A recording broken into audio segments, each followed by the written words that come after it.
Bom, a minha apresentação ela possui dois objetivos principais, né? O primeiro é contrastar a forma como a maioria dos ambientalistas e acadêmicos ditos ocidentais entendem e avaliam o tema da geoengenharia com formas com as quais coletividades tradicionais ou não ocidentais pensam a questão da manipulação da atmosfera. O meu trabalho também tem um bocado de aspas e eu não vou ficar fazendo o sinal das aspas, né? Então, após uma breve introdução do conceito de geoengenharia e da natureza dos projetos de pesquisa a ela vinculados, dois casos serão apresentados e discutidos: o pensamento de um xamã Yanomami, que é do Davi Kopenawa, e o trabalho de uma fundação ligada à tradição afro-brasileira da Umbanda, a Fundação Cacique Cobra Coral. O segundo objetivo do meu trabalho, que é um pouco mais implícito e transversal, consiste em colocar em debate uma das decorrências das reconfigurações da noção de corpo e agência que resultam da chamada virada ontológica na filosofia e ciências sociais. Eu evoco aqui uma fala do Lévi-Strauss, onde ele disse ter encontrado no Brasil índios que afirmavam serem capazes de ver uma determinada estrela durante o dia, coisa que a ele se mostrava impossível. Alguns anos mais tarde, Lévi-Strauss encontra em arquivos históricos o registro de marinheiros medievais que afirmavam serem capazes de observar a mesma estrela durante o dia também. E aí o Lévi-Strauss conclui que há capacidades orgânicas e cognitivas que nós perdemos com o advento da modernidade, o que, de certa forma, contradiz a nossa percepção de que nós somos o ápice do desenvolvimento orgânico e mental humano, né? A própria morte é parte dessa questão, né? Recorrentemente se diz que um dos problemas do mundo moderno é o fato de que, ao transformar-nos em recurso econômico, o capitalismo nos retirou a capacidade de morrer. E esse não saber morrer está, paradoxalmente, na raiz de muitos dos genocídios de que somos causa. É curioso que as sociedades fundadas no que o Eduardo Vieira de Castro chamou de uma metafísica da predação mate menos do que as que se dizem fundadas na ética do amor, particularmente do amor cristão. De qualquer forma, os casos etnográficos que eu vou discutir aqui descrevem gente que tem outras capacidades, inclusive de conjugar corpos e mortes, no caso, mortos, de formas que a maioria de nós não nos cremos capazes. É óbvio que o contexto, o pano de fundo dessa discussão, é o fato de que a superação das dicotomias modernas de sujeito-objeto, organismo e ambiente, cultura e natureza, implica uma reconceituação do que é um organismo, a vida, o locus da agência e da ciência, a atmosfera e a morte. Eu vou voltar a isso no final da apresentação. Eu vou falar sobre geoengenharia. O termo geoengenharia, a única pessoa que mencionou geoengenharia foi a Isabel Stengers, e a minha experiência é que a maioria das pessoas no Brasil não faz a menor ideia do que seja isso. Então, eu vou explicar um pouco o que é geoengenharia, né? O Clive Hamilton, que é uma pessoa que escreve sobre o assunto, ele define a geoengenharia como esquemas de intervenção de forma deliberada e em larga escala nos sistemas climáticos, com o objetivo de contrapor o aquecimento global ou alguns de seus efeitos. Isso daqui é um esquema que mostra as abordagens principais, né? De maneira geral, os esquemas são variações ou combinações dos seguintes elementos: a manipulação da cobertura de nuvens do planeta, alteração da composição química dos oceanos, ou a cobertura do planeta com uma camada de partículas que reflitam a radiação solar de volta para o espaço. Ou seja, de uma certa forma, a criação de um termostato global que possa ser controlado por alguém. No que diz respeito aos oceanos, os esquemas predominantes sugerem a fertilização, entre aspas, com ferro, de modo a gerar uma mega expansão da proliferação de algas, o que sequestraria carbono da atmosfera. Com relação à manipulação das nuvens, bem como a ideia de pulverizar partículas de sais de enxofre na estratosfera, o objetivo é refletir a radiação solar de volta ao espaço, simulando o resfriamento do planeta resultante das grandes erupções vulcânicas do passado. Há outros esquemas tecnológicos mirabolantes, como a distribuição de espelhos pelo espaço, com o objetivo de reduzir o total de radiação solar que chega à superfície da Terra. Nos debates internacionais, a geoengenharia é motivo de debates acalorados. Tecnobilionários como Bill Gates apostam na geoengenharia não apenas como uma única forma de efetivamente fazer face aos desafios das mudanças climáticas, dada a incapacidade da diplomacia internacional, né, de construir soluções para o problema, mas também como uma lucrativa indústria do futuro. Os conservadores norte-americanos ligados ao militarismo dos tempos de Guerra Fria veem na geoengenharia uma forma de reconstruir a relevância da rede de instituições de pesquisa em tecnologia militar, que perderam, né, com o final da Guerra Fria, perderam seu protagonismo, identificando a geoengenharia como um potencial forma de ação bélica, que une tecnologia espacial com tecnologia bélica, né, a despeito das regulações internacionais, banindo o uso de armas meteorológicas existentes desde 1977. Cientistas liberais como Paul Crutzen, uma das pessoas que sugeriu o termo o antropoceno, né, entendem que a geoengenharia está longe de ser a solução desejável frente à alternativa de reduzir a emissão de carbono. No entanto, afirma que provavelmente chegará um momento em que ações de geoengenharia se farão inevitáveis. E eu quero fazer um detalhe. Isso daqui é um diagrama dos países ao redor do mundo que têm algum tipo de experiência histórica em manipulação do chamado sistema terrestre, que é um nome de marketing, né, para a geoengenharia que tem menos rejeição. E, como vocês podem ver ali, os países que estão em verde são os que não têm experiência histórica, os que estão em amarelo têm alguma experiência, os que estão em vermelho têm bastante experiência. O Brasil não está verde. Significa que existe uma experiência histórica de geoengenharia no Brasil que está ligado à produção de chuvas artificiais no Nordeste, né? O Centro Tecnológico da Aeronáutica tinha uma divisão na década de 80 e 90 que tinha aquele logo ali, que vocês podem ver que é um aviãozinho voando sobre as nuvens, né, e pulverizando as nuvens com sais de prata, chovendo em cima do semiárido, né. Aqui é um artigo de um jornal de Caicó, no Rio Grande do Norte, falando de chuvas artificiais. Tem um poema genial do Patativa do Assaré, que é um dos gigantes da cultura popular brasileira, que chama-se Ao Doutor do Avião, em que ele critica a produção de chuvas artificiais como sendo o ser humano se metendo numa dimensão da existência que não é própria, né, e que, portanto, é arriscada. Bom, ambientalistas e filósofos e cientistas sociais, por outro lado, se referem à geoengenharia com um misto de horror e indignação. O aumento do conhecimento climático das últimas décadas, ao invés de aumentar o poder da ação humana sobre a natureza, evidencia um grau de variabilidade e incerteza imensamente maiores do que se imaginava. O conceito de cascata trófica, oriundo da ecologia, mostra como uma alteração ecossistêmica gera múltiplas reações em cadeia, sendo impossível o conhecimento existente e, por existir, prever todos os seus efeitos. Por essa razão, dentre outras, grande parte das experiências de engenharia ambiental do passado resultaram em fracasso, pelo menos no que tange aos seus objetivos originais. Em adição a isso, as transformações climáticas e ambientais globais fazem com que as bases de dados históricas percam utilidade na nossa capacidade de prever o futuro por meios estatísticos. Esse é um dos fundamentos mais centrais da capacidade de previsão climática, né? Uma das duas abordagens principais é uma abordagem estatística, que usa dados do passado para prever o futuro. O que acontece é que, por menos que se saiba como será o futuro, o que se sabe é que ele não será como o passado. Em resumo, não há forma de pôr em prática esquemas de geoengenharia sabendo com o mínimo de precisão o que está se fazendo e que decorrências isso pode ocasionar. E tem muitas outras questões e problemas, né, que eu não vou mencionar aqui por falta de tempo. Há um volume crescente de literatura crítica sobre engenharia em língua inglesa no campo das humanidades, né? Inclusive, o colega Bronislaw Sertinsky é um dos autores principais. Chama a atenção o fato de que grande parte dos autores não é capaz de escrever sobre o tema sem evitar a exasperação, né?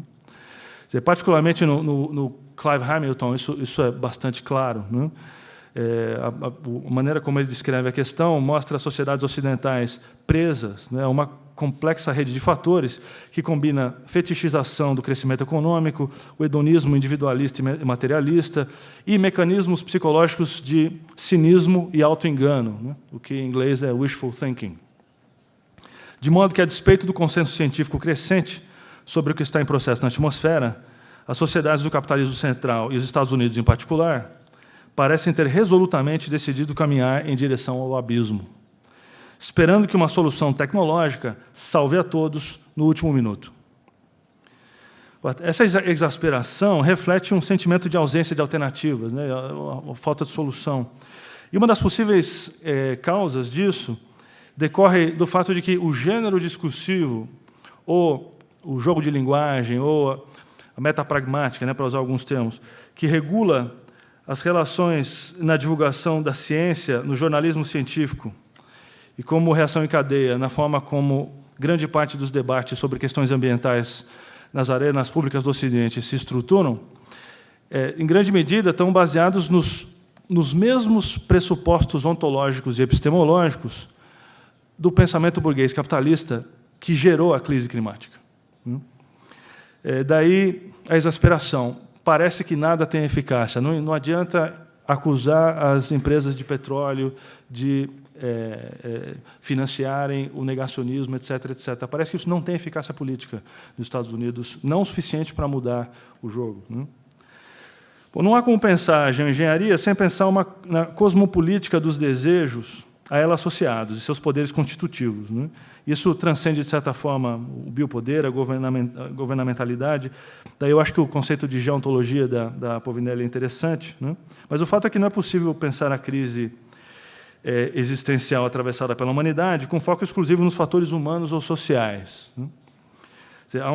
Existe uma economia psicopolítica dos elementos em operação que inclui, efetivamente, os elementos. Como a Isabel Stengers tem dito, o capitalismo pode não se importar com a atmosfera, mas é muito mais grave que a atmosfera não se importe com o capitalismo. De forma mais específica, os modos através dos quais o capitalismo depende da ideia de externalidade e de sistemas abertos, para onde são exportados todos os custos indesejáveis, estão intimamente vinculados a certas formas de subjetividade com suas gramáticas emocionais e padrões de percepção característicos. Eu não tenho tempo nem competência para desenvolver de forma satisfatória as relações históricas entre o desenvolvimento das ciências, o capitalismo, a secularização e as ideologias da modernidade. Tem vários de vocês aqui são autores importantes nessa área. Mas talvez seja suficiente dizer que, após 350 anos de divórcio entre os esquemas ontológicos científico-capitalistas e a materialidade dos contextos locais, eu estou usando aqui o termo divórcio, num sentido que combina o conceito de alienação do Marx com a ideia de purificação do Latour. Nós vivemos em uma condição que possa, talvez, ser descrita como a banalidade do mal ambiental, que é uma ideia que eu trago da Donna Haraway. A crise ambiental coloca em evidência o fato de que há algo perverso em nossos padrões emocionais e de percepção. E estes estão intrinsecamente ligados às nossas configurações de existência material e institucional. O próprio assim chamado ambientalismo profundo, onde os mundos humano e da natureza são separados por cercas e leis, é nada mais do que um reflexo disso. O horror à geoengenharia, dessa forma, em geral, emana da ideia de que a natureza deve ser deixada em paz. É nesse contexto que eu acho que formas não modernas, de pensamento e vivência do ambiente se apresentam como ferramentas analíticas de grande valor, para dizer o mínimo. O ponto de interesse em tais formas de vida é exatamente o fato de que elas tendem a pensar e viver um mundo como sistemas fechados. E eu estou usando o aberto-fechado como de uma forma heurística, obviamente. Esse fato se manifesta de formas distintas. Talvez o denominador comum seja a abordagem relacional, isto é, o fato de que a interação com o meio ambiente é entendida como trocas reguladas por códigos morais e éticos, onde a condição de sujeito é estendida aos elementos da natureza. E o que é mais interessante, exatamente em função de que a natureza é pensada como um agente e resultado ao mesmo tempo de transações e das ações dos sujeitos, humanos e não humanos, ela é naturalmente entendida como algo construído. A ideia de construir a atmosfera não causa espanto em boa parte das tradições não modernas, desde que isso seja feito de forma apropriada.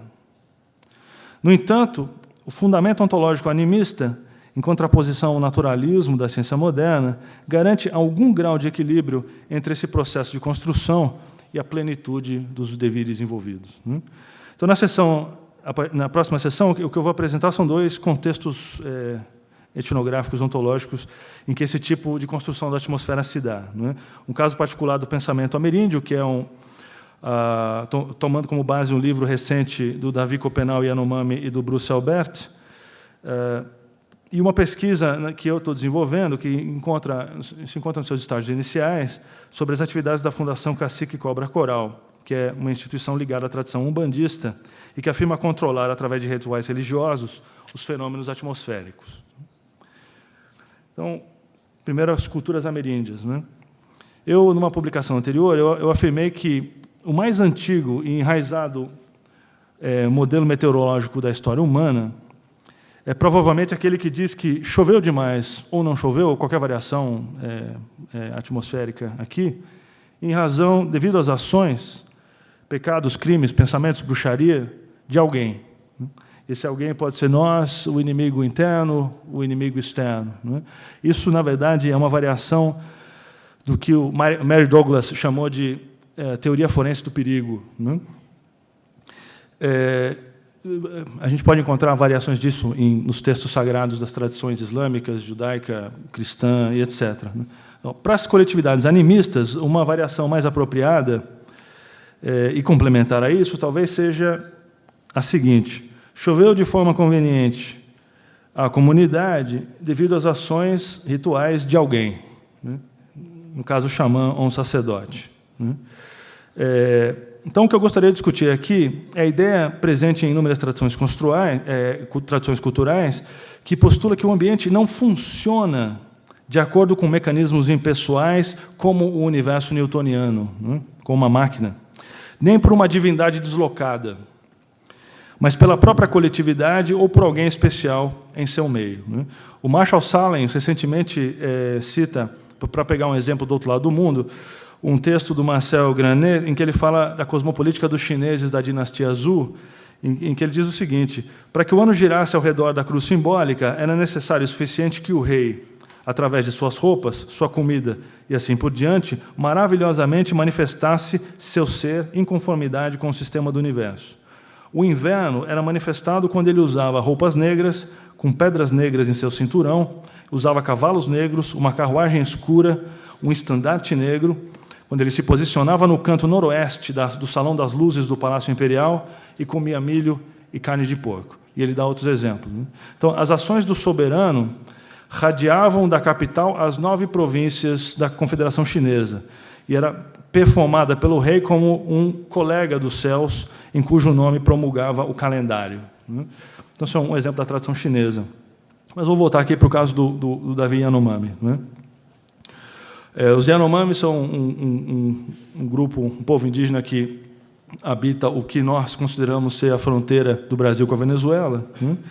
E, recentemente, o Davi Copenau, junto com o Bruce Albert, eles publicaram um livro que, na verdade, é uma longa conversa, uma longa descrição que o Davi Copenau faz ao Bruce Albert sobre como esse xamã entende a cosmologia do seu povo.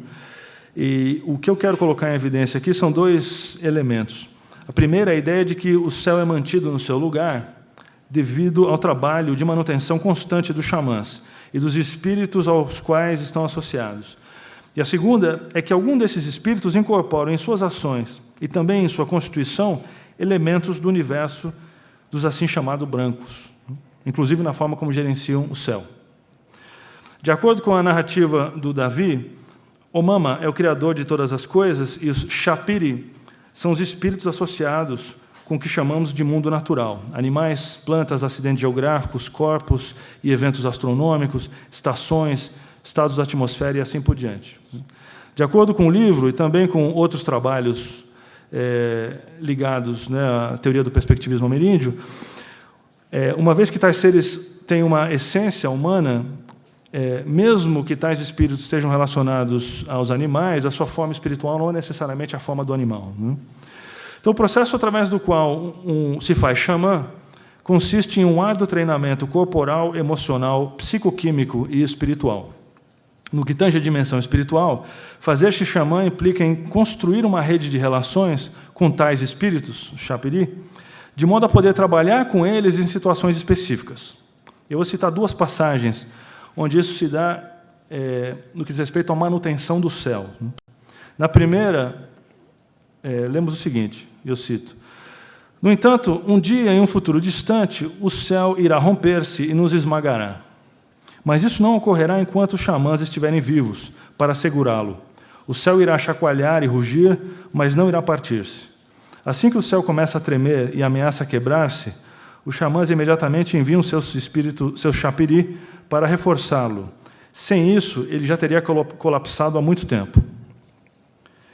Essa é uma tradução minha, né? Esse livro está publicado em francês e em inglês, e parece que vai sair uma tradução em português, mas ela não está disponível ainda. A segunda passagem, a ideia de manutenção tem um sentido distinto aqui. Diz mais a ver com, mais ligado à manutenção da atmosfera. Né? Quando a chuva cai, sem interrupção, por dias sem parar, e o céu permanece repleto de nuvens negras e baixas, começamos a nos cansar disso, porque fica difícil fazer agricultura, fica difícil caçar, etc. Então, recorremos aos nossos anciãos, xamãs, para que nos ajudem, uma vez que eles conhecem bem o ser da chuva, Maari, e podem pedir a ele que pare. Eles, então, ingerem a iacoana, que é a substância que permite a conexão espiritual, e começam a trabalhar. Seus espíritos lavam o peito do céu e chamam o ser do sol, Motokari, e o ser da estação seca, Omoari. Eles, então, giram a chave que interrompe as chuvas e trazem a luz de volta ao céu.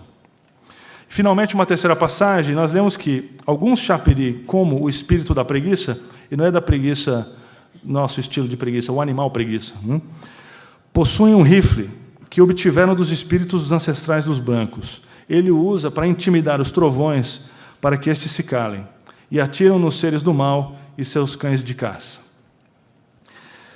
E eu vou romper muito fortemente um protocolo acadêmico de não analisar isso que eu acabei de falar, eu vou pular já para o próximo caso, porque a estratégia retórica desse trabalho se baseia literalmente no contraste. Né? Então, eu vou passar já para uma descrição do próximo caso, que é o da Fundação Cacique Cobra Coral, e no final eu retomo os dois para fazer algumas considerações. Né? A Fundação Cacique Cobra Coral esse é o Davi, Copenau Yanomami. Né? Então, a Fundação Cacique Cobra Coral é uma instituição ligada à tradição umbandista e que opera no setor do controle das condições atmosféricas, né? No Brasil e no exterior, através da ação do espírito do Cacique Cobra Coral. A Fundação tem prestado serviço nos últimos 20 anos a parceiros com grande visibilidade midiática, dentre os quais os governos municipais do Rio de Janeiro e São Paulo, e a empresa de publicidade e entretenimento Artplan, que desde 1985 produz o Rock in Rio. Dentre outros serviços prestados à Prefeitura do Rio de Janeiro, por exemplo, está a produção de tempo seco sobre a praia de Copacabana durante o show de fogos de artifício da noite de Ano Novo. Eles vêm trabalhando com a Prefeitura do Rio de Janeiro desde 2001. Grupos religiosos afro-brasileiros tendem a ser bastante discretos em suas atividades, especialmente fora dos centros de tradição cultural afro-brasileira do Brasil, por exemplo, Salvador, na Bahia e Rio de Janeiro. Né? E, mesmo nesses lugares, eles são submetidos a níveis crescentes de hostilidade por parte de grupos evangélicos, né? O que se soma a séculos de perseguição e discriminação por parte das elites brancas. Nesse contexto, uma das qualidades mais notáveis do grupo de indivíduos congregados na Fundação Cacique Cobra Coral é a constante busca de exposição na mídia. O escritor Paulo Coelho, está ali na foto, ele, né, o autor do maior best-seller já escrito em língua portuguesa, O Alquimista, foi vice-presidente da Fundação Cacique Cobra Coral de 2004 a 2006. A Adelaide Scritori, que está abraçada com Paulo Coelho ali, a médium, através do qual o Cacique realiza suas operações, e o Osmar Santos, que é o marido dela e é o Relações Públicas da Fundação, se fazem presentes nos mais importantes eventos públicos do país, e frequentemente também no exterior. Um exemplo é o que eu vou mostrar aqui. O jornalista Marcelo Tars, que é um jornalista conhecido no Brasil e premiado, etc., ele entrevistou o Osmar Santos, que é o Relações Públicas da entidade, no dia seguinte à cerimônia de abertura dos Jogos Olímpicos de Londres, em 2012. O Osmar Santos contou ao Marcelo Tars o seguinte, que durante a cerimônia de abertura, a Adelaide ficou em Dublin, na Irlanda, onde garantiu que as ondas de pressão que entravam pelo norte da ilha fossem desviadas para a Espanha, com a intenção de abrandar a seca naquela região no momento. Enquanto isso, dentro do estádio, em Londres, o Osmar enviava informações em tempo real da situação para Adelaide. E o jornalista finaliza o seu texto com a frase: "No creo en brujas, pero que las hay". E é interessante que o History Channel, eu infelizmente não vou ter tempo de mostrar isso, mas o History Channel fez um vídeo, um programa, em que eles, não vou mostrar inclusive porque não está funcionando, mas onde eles entrevistam o César Maia, que foi o prefeito do Rio, que começou o contrato com a Fundação Cacique Cobra Coral e que atualmente é candidato ao Senado. E o César Maia repete exatamente a mesma frase: "No creo en las brujas, pero que las hay". Quando o jornalista questiona a suposta irracionalidade, ou pelo menos a falta de coerência dele ser católico e acreditar nisso, ele falou: "Eu sou brasileiro, carioca e botafoguense". Essa foi a resposta dele. E, portanto, acredito na Fundação Cobra Coral. O Roberto Medina, que é o proprietário da Artiplan, ele fala abertamente sobre a sua relação com a Fundação, desde 1985, época da realização da primeira edição do Rock in Rio. O Rock in Rio tem no Rio, em Lisboa, em Madrid, e houve algumas edições em Las Vegas. Em julho de 2008, por ocasião da edição de Madrid, a Adelaide, a médium, afirmou ao Jornal da Tarde que havia desviado a chuva, naquele momento, para a região da Catalunha, que estava enfrentando um período de seca. De acordo com a Fundação, os contratos com o poder público não envolvem nenhum tipo de remuneração, mas com os parceiros privados envolve. Vocês podem imaginar que a Fundação está envolvida com uma quantidade imensa de controvérsias. Os jornalistas que falam sobre a Fundação, como Marcelo Taz, com mais neutralidade, são atacados na internet, nos seus blogs, etc. Agora, o mais interessante, isso tudo é prólogo para o que vem agora, que é o mais interessante, é a relação dessa Fundação com a ciência. Em 1987, a Sociedade Brasileira de Meteorologia decidiu processar a Fundação. Na verdade, não foi um processo, foi uma denúncia no CREA, que é o conselho que regula a atividade de meteorologia no Brasil, e essa denúncia foi uma denúncia de exercício irregular da profissão de meteorologista. Eu não mostrei, isso aqui são os contratos de diário oficial. Tem ali Cidade de São Paulo, o governo de José Serra, tem o governo do Rio Grande do Sul, e essas duas aqui é do Estado do Rio de Janeiro. Ou seja, esses contratos efetivamente existem. Bom, enfim, voltando na questão de 87, a SBMet faz uma denúncia para o CREA, dizendo que aquilo é exercício irregular da profissão de meteorologista. E o CREA tem uma tendência a ser bastante conservador. Ou seja, os novos cursos de engenharia que estão sendo criados no Brasil hoje, como engenharia ambiental, por exemplo, têm muita dificuldade de obter reconhecimento do CREA, porque eles são conservadores ao extremo. Agora, a parte mais incrível aqui é que o CREA deu ganho de causa para a Fundação. O engenheiro que escreveu o parecer, que está reproduzindo ali o parecer, ele se refere às entidades espirituais e suas ações como sendo um fato da realidade, ainda que fora do escopo da ciência e, portanto, fora do escopo da meteorologia. Portanto, ele sugere que o caso fosse arquivado, e o caso foi arquivado. O problema é que, dos clientes privados, a Fundação cobra pagamento. Então, o CREA teve que rever essa posição. Em 1991, o CREA exigiu que a Fundação tivesse registro no CREA e, portanto, tivesse um meteorologista responsável. Nesse momento, a Fundação simplesmente formalizou uma relação que ela já tinha há muitos anos com um meteorologista de São Paulo, que era professor da USP. E aí eu entrevistei todos os meteorologistas que prestam serviço para a Fundação.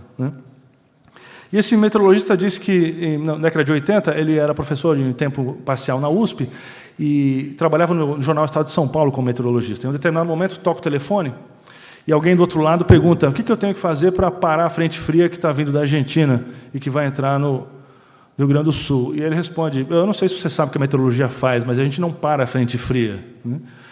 E o outro lado fala: não, você não entendeu o que eu estou falando. Se você pudesse parar a frente fria, como você faria isso?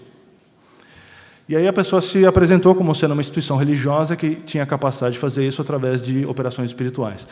E aí ele deu uma resposta. Falou, se aumentar a pressão atmosférica sobre o Estado, isso tem a tendência de enfraquecer as frentes frias, podendo, inclusive, dissolvê-las. Né? No dia seguinte, a pressão atmosférica sobre o Estado levanta e a frente fria desaparece.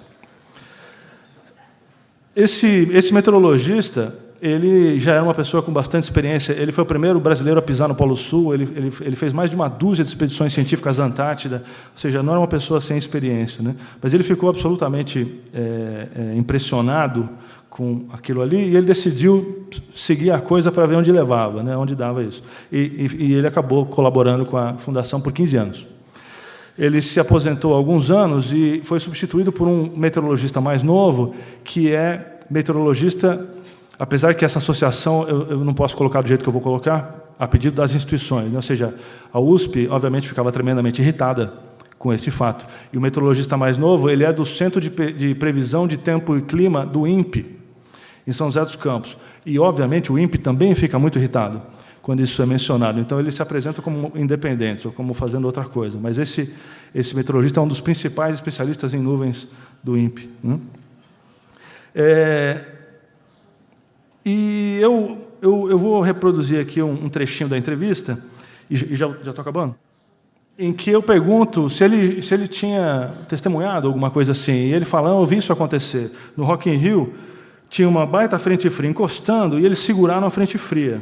Eles me perguntaram, como eu faço para não deixar essa frente entrar?